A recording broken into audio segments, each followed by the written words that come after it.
This video is brought to you by catbeast.com. Design your own custom snapbacks and hats. How's it going, guys? My name's Wilson. Before I start this video, I would like to give a shout out to my sponsor, catbeast.com. Catbeast.com is your one-stop shop for custom snapbacks made from people all around the world. You can design your own custom hats, snapbacks, beanies, and finding other great designs that suit your fitting.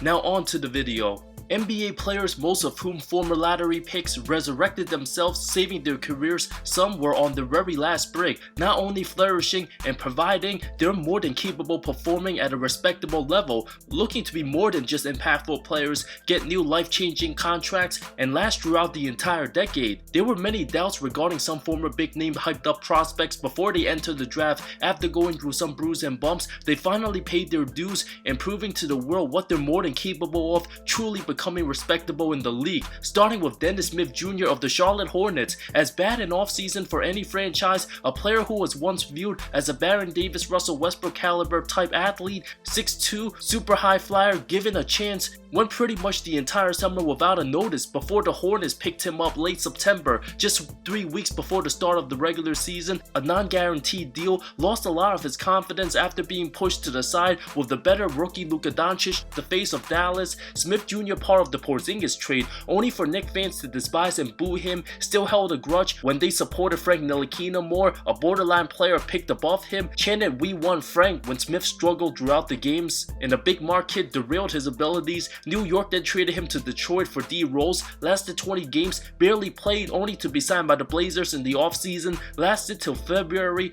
before being waived, not picked up, and now nearly putting up a dozen points a game on the year. Injuries to LaMelo Ball and Terry Rozier, and the off-court saga with James Bouknight. Smith Jr.'s redemption story, still just 24 years old. Most guys his position would be going overseas, but Smith refused, simply contemplated on trying out for the NFL, given his bulky, super athletic frame, cut from his fourth team in 5 years, written off, first 9 games, 7 starts, very decent numbers, doesn't look like he will ever be a star player, but to give effort, all you can ask. His passing also looking good after being labeled a bad shooter with questionable decision makings and average on D. 3 head coaches in 2 seasons with the Knicks, always seemed like a great kid. Smith Jr.'s reputation a little tarnished after Rick Carlisle even accused him of being jealous of Luka's success when the two hung out together and used to live in the same apartment. Combined with being in bad management with the Knicks, being part of the Pistons and Blazers franchise at their lowest points, his defense this season significantly improved, jumper much better, and the assist to turnover ratio good. Nobody saw that coming. The aggressiveness in beating Golden State and locking down Steph Curry, absolutely love it. With new head coach Steve Clifford believing in him, the doubters awfully silent now. The heart and competitiveness, love to see it.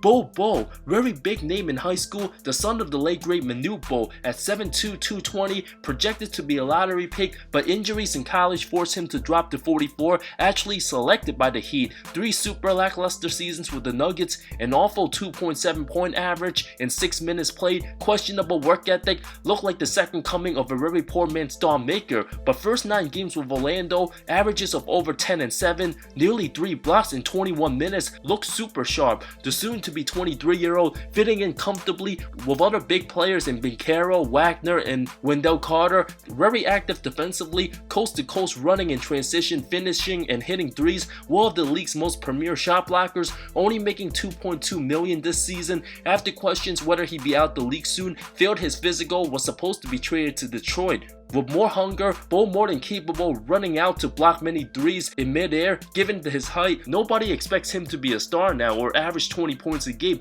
but could be an absolute vital piece for the rebuilding young and bright Magic franchise, finally having hope for the first time since the Dwight Howard era. The versatility and length, if he's hungry, can be a huge problem for many years. The injury concerns are still there, paid till 2024, $2.2 million next season as well, could turn out to be one of the biggest bargains, but Bol's growth and work in progress, much to be determined. Cam Reddish of the New York Knicks, who looked like his time at the Mecca would be a waste after trading for him last season, but Tip Sibley refused to play him. Never truly broke out for the Hawks, a combination of inconsistent shooting while missing games with injuries. Off the bench, provided some spark for the Knicks, although his numbers not that high, only playing 18 minutes a game, looked much more comfortable with his stroke at 6'8", neck and neck with RJ at Duke. Some even consider Cam to be the 3rd overall pick before Zion and R9. RJ, but dropped to 10th in a win over the Sixers, hit all 4 shots, scored 11 points in 15 minutes, outscored Philly by 19 when on the floor, now gaining Tibbs' respect with his hustle and moving without the ball, a head coach super strict and not a fan of playing his young guys, the 23-year-old figuring it out when too many young players pressured to perform right away. New York simply didn't give up much for him in the first place. A player viewed as a total hit or miss, has no place run for him. Some Knicks fans view him as another version of Alonzo Trier, has a team option for 2023, was an absolute beast in the opener,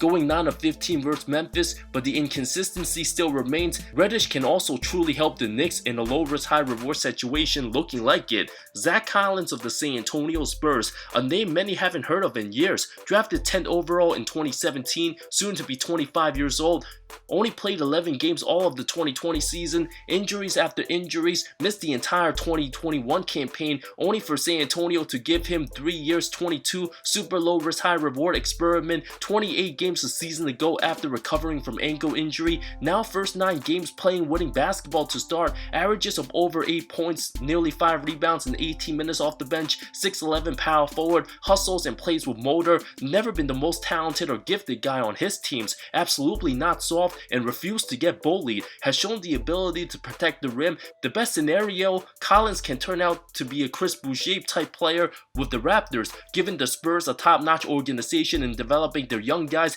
good enough for the team to guarantee his $7.3 million contract this season. When people hear his name now, they often laugh and likely shocked that he's still in the NBA, but better than people give him credit for, put in the best situation to excel, learning from the best coach and contributing. As long as he stays healthy, his time with the Spurs can prove valuable in the future teams that could give him a sizable deal, but needs to stay healthy. Kevin Huerter, after not improving with the Hawks and taking his game to newer heights, traded for Mo Harkless and Justin Holiday, the 24-year-old having the best start of his career, 7 games, 19 points, 51% shooting, hitting his first 29 of 56 threes. Atlanta should have known he was going to be better, given how he balled out Game 7 versus Philly. More than just a good outside shooter, underratedly good one-on-one shot creator, fitting in with Barnes and Murray, combined with Sabonis, an excellent passing big. Huerter under contract till 2026, making under 18 mil each of his next 3.5 seasons, given more chance to ball out. Many Kings fans already love him, more so than the streaky butted heel. Much